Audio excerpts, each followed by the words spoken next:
नक्सलवाद, माओवाद लाखों युवाओं के भविष्य को तबाह कर दिया। अनेक माताओं के दूधमल नौजवानों को छीन लिया, बर्बाद कर दिया। हर मां बाप के सपनों को चूर चूर कर दिया।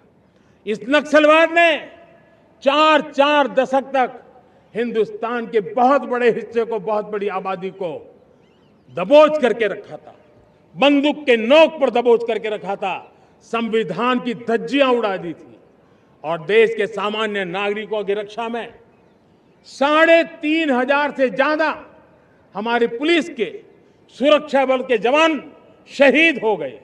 युद्ध के अंदर जितने सैनिक मरते हैं उससे ज्यादा हमारे पुलिस जवानों को जान की बाजी लगानी पड़ी ताकि देश के सामान्य मानवी को सुरक्षा मिले।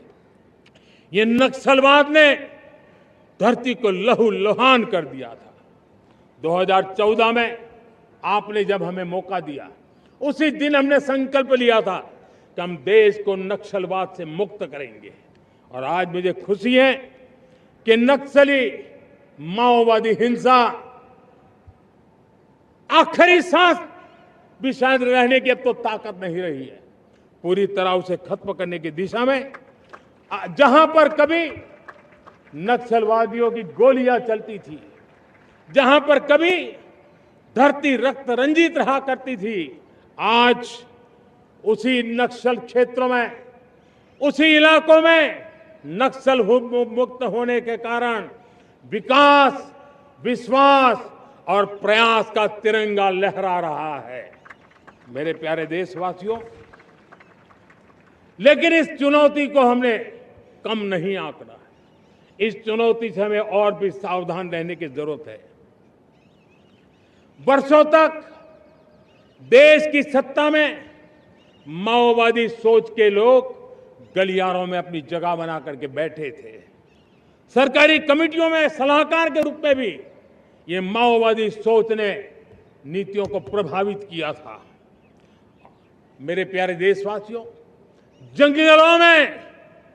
जंगलों में हमें हथियारी नक्सलों का खात्मा बुलाने में, उस संकट से देश को मुक्त कराने में सफलता मिली है। लेकिन हथियारी नक्सल तो गए, लेकिन दिमागी नक्सल, ये दिमागी नक्सल मौके की तलाश में है। हिंसा, अराजकता के वो रास्ते खोज रहे हैं, समाज को गलत राह पर घसीटने के लिए भांति भांति के दांव कर रहे हैं।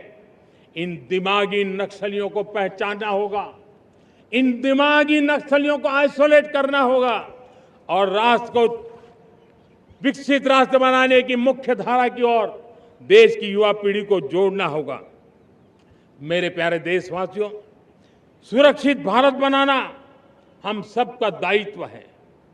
चुनौती सीमा के भीतर हो या सरहद से बाहर, भारत हर परिस्थिति के लिए तैयार है।